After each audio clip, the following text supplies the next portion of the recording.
Chapter 24. The gunfire subsided and the massacre slowly dissipated. Winters forced me to choose a side. I loved the Zomb. I was at home among them, so I made the decision to die with them, but the battle was not over. We had not yet lost. The trucks filled with Zombs and leaders arrived on the highway. A few trucks stopped, while others drove haphazardly among the buildings along the tracks. The humans spread out. Find them. Kill them. Suddenly the still and harmless Zomb were moving again toward the warehouses and factories. They moved toward the soldiers. Snipers opened fire again. Our machine guns sprang back to life. The human victory was not yet complete. I rode the horse to a safe distance from the tracks, far enough away to not be killed, so that I could think. Gunfire echoed through the town. Flashes of light from flares and explosions illuminated the buildings and their rooftops. From my vantage point, watching what was happening, I wondered about Jim, Jill, and even Lopez and the others. Did the other recon team make it here? Were they fighting for their lives in those buildings? Winter's voice ringing in the corners of my mind told the Zombs to stop fighting. Other voices, only a few, commanded the Zombs to stop. Leaders countermanded the orders. The Zombs moved in fits and starts, not knowing what to believe, not knowing where to go or what to do, growing madder with insanity at the contradictions. And then I realized who I was.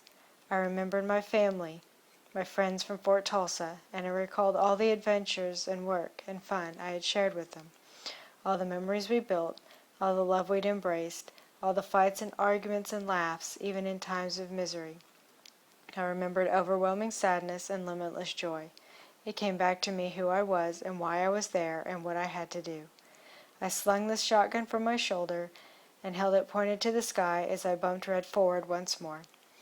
A leader entered the open garage door bay of a warehouse, and I followed. I leveled the shotgun and killed him. The Zombs inside the building began to flail without direction. I spoke to them. Stop. Stand. Wait. They responded immediately. As I leapt from the horse, pain shot up my leg. I hoped that I hadn't rebroken the bone, but I stood. My leg held. Without the horse, I had given up my only protection from the snipers. As I requested of Jim, Winters probably ordered them not to shoot the woman on a horse, but still I had to get to my friends, and they were on the rooftops.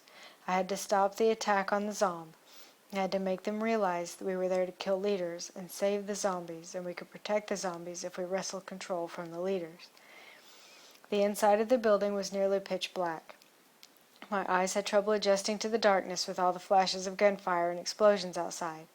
I reached into my pocket for my cell phone to use as a flashlight and found it missing. It must have worked its way out of my pocket and fallen along the railroad tracks. It was gone, and with it my emails, text messages, and family photographs, but there wasn't time to lament the loss. I spoke to the Zombs that climbed the stairs to the second floor. Leave. Walk. You left. You right. Straight. Back to the train. The Zombs moved. I directed them down and out of the buildings as I climbed the stairs. I was not afraid of them. They were harmless to me as I controlled and guided them. I reached the top of the stairs, and at the far end of the long hallway littered with the bodies of dead Zombs, I discovered a ladder to the roof. The hatch was open. I called up, "Don't shoot me." "You got a password?" "Zombie your leader, you're dead," a voice came back. I recognized the source. "Wilcox? Shit. Is that Rayzor? Don't shoot me, you jerk." "I'll think about it." "You better not." I climbed the ladder. Wilcox gave me a hand up through the trap door at the top. On the roof, I asked him where Jim was. "Don't know. Maybe the next building over." Private Connors looked over to me with a rifle in his hand. "Julie, baby. LT&S. "Hi, Connors," I said. "What are you doing here?" "Killing Zombs. That leg ain't healed. Did the doctor approve you for duty?" "What she don't know don't bother me," he laughed. "Where's Jim?" I asked. A zombie climbed up the ladder in the direction of a leader. Before I could stop him, Wilcox shot it dead, the body falling through at the trap door. "Jim's over there," Connors said as he pointed. "Next building, west." I looked in that direction and found a taller building with gunfire coming from the roof. When I turned back, Connors had returned to his position on the ledge of the rooftop, firing grenades from an M202 down on the Zombs. Escobar was at his side. The quiet man nodded toward me. I returned the gesture. The fight below us continued, and I cringed. I couldn't stop the leaders from contradicting my orders, and I couldn't stop the soldiers from firing upon the Zoms. The Zoms were pawn in the war.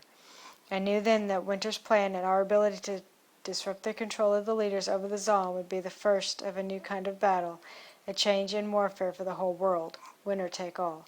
We must win to save the Zom from their leaders. It was a stalemate. Thousands of Zoms were cut down by gunfire. Snipers who sought leaders among the enemy didn't waste any chance to kill random Zoms. Some of the leaders hid among their masses. Others hid in the wreckage of the train and by the tracks. But still I needed to reach Jim. I had to know if he was okay. I climbed onto the ladder. "Break a leg," Wilcox said with his evil grin. "Break an arm." I smiled at him and swiftly dropped down the ladder. The hallway was filling with Zom. I told them to stop. My order was countermanded immediately. I raised my shotgun and met the eyes of a Zom staring at me, raising a rifle. It was a leader. "Grab her," it said. The Zoms turned toward me. I was faster with my shotgun and blew a hole through the leader's torso. I grabbed the rifle from its hands while it fell. "Stop. Go back." The zombies retreated. I slung the rifle over my back, hefted my shotgun, and went down the stairs. Two zombie dogs had Red cornered, barking at it and snapping their teeth. She swung her hind end around and kicked at the dogs, missed, and pivoted to strike at the animals again. A hoof connected to one, sending it flying backwards to land in a crumpled heap. The second dog moved to attack its flank. Red reared up and stomped her hooves as the dog dodged. I shot it dead. Red looked at me with fear as she stood in the corner shivering. I sent her calming messages. Stay, peace, calm. My thoughts seemed to help. She stood calmer and less fearful among the insanity of the battle. Peace, love, be still, I told her. She listened.